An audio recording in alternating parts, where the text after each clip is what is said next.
Assalamualaikum adik-adik semua, selamat berjumpa kembali dengan Kakak Dimica Official. Hari ini kita akan belajar tentang perbedaan antara sel hewan dan sel tumbuhan. Kemarin kita sudah belajar untuk sel tumbuhan dan sel hewannya. Di pertemuan sekarang kita akan belajar tentang perbedaan sel tumbuhan dan sel hewan. Oke, kita ulas sedikit ya. Ini untuk yang bagian sel hewan, ini untuk sel tumbuhan. Kalian lihat untuk bagian tumbuhan seperti ada bagian yang warna merah ini. Nah, ini yang disebut dengan dinding sel. Untuk hewan tidak ada, ya. Oke, kemudian berikutnya untuk membran sel berarti bagian luar sel, hewan dan tumbuhan punya. Ya, membran sel itu untuk lalu lintas zat masuk dan keluar sel. Oke, berikutnya nukleus. Nukleus untuk hewan dan tumbuhan sama-sama punya. Ya, nukleus itu berarti fungsinya untuk mengatur seluruh kegiatan sel. Ini juga ada anak inti atau nukleolus, hewan dan tumbuhan sama-sama punya. Jadi tidak ada perbedaannya ya. Jadi untuk persamaannya sendiri kalian bisa lihat dari yang berwarna hitam ini. Warna hijau ini hanya dimiliki oleh sel tumbuhan, yang berwarna coklat hanya dimiliki oleh sel hewan. Oke, selanjutnya ini retikulum endoplasma, hewan dan tumbuhan juga punya. Ada ribosomnya juga, ribosom. Nah, ini yang putih-putih ya, ini juga punya tumbuhan dan hewan. Untuk vakuola kalian perhatikan, vakuola pada hewan bentuknya sebesar ini, kalau pada tumbuhan sangat besar. Karena memang kalau pada tanaman, vakuola itu fungsinya untuk menyimpan cadangan makanan, zat patinya. Kalau untuk hewan justru menyimpan zat sisanya.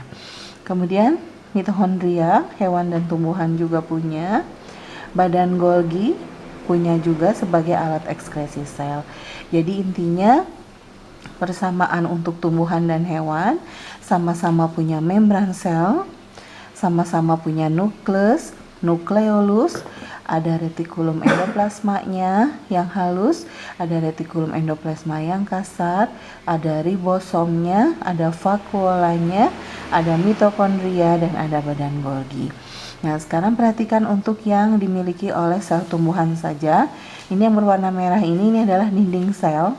Ini hanya dipunyai oleh tumbuhan karena melindungi bagian atau bentuk tubuh dari sel tumbuhan. Kalau kloroplas ini fungsinya untuk fotosintesis. Dan plasmodesmata, jadi kalau di sini ada sel tumbuhan yang lain sebagai jalan dari satu sel ke sel yang lain melalui suatu celah kecil. Nah, ini namanya adalah plasmodesmata. Ya. Oke, kalau untuk hewan, kita lihat perbedaannya. Hewan itu punya sentriol. Sentriol itu biasanya hubungannya untuk proses pembelahan sel. Ya. Nah, lisosom ini untuk menguraikan lemak, ya. Jadi kalau lisosom itu, jadi kalau pada sel hewan tuh ada lisosomnya. Kalau sentrosom juga sama. Di sini juga fungsinya untuk pembelahan sel. Ini untuk menguraikan protein juga lisosom. Sentrosom, jadi untuk memecah ya, lisosom memecah proteinnya. Kalau sentrosom di sini untuk pembelahan selnya. Sentriol juga sama, hubungannya pada proses pembelahan sel. Sentrosom dan sentriol sama fungsinya untuk pembelahan sel, lisosom untuk menguraikan atau memecah protein. Ya. Oke adik-adik, itulah perbedaan antara sel tumbuhan dan sel hewannya. Adik-adik jangan lupa kalau untuk pembelajaran biologi itu memang harus diulang. Ya, dibaca berkali-kali, dilihat kembali gambar-gambarnya agar dimengerti. Kemudian jangan lupa untuk terus selalu semangat belajarnya.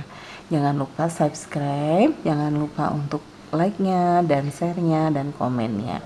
Oke, untuk video selanjutnya kita akan belajar tentang jaringan pada tumbuhan dan pada hewan. Oke, setelah sel kita akan belajar tentang jaringan di video berikutnya. Oke, assalamualaikum adik-adik.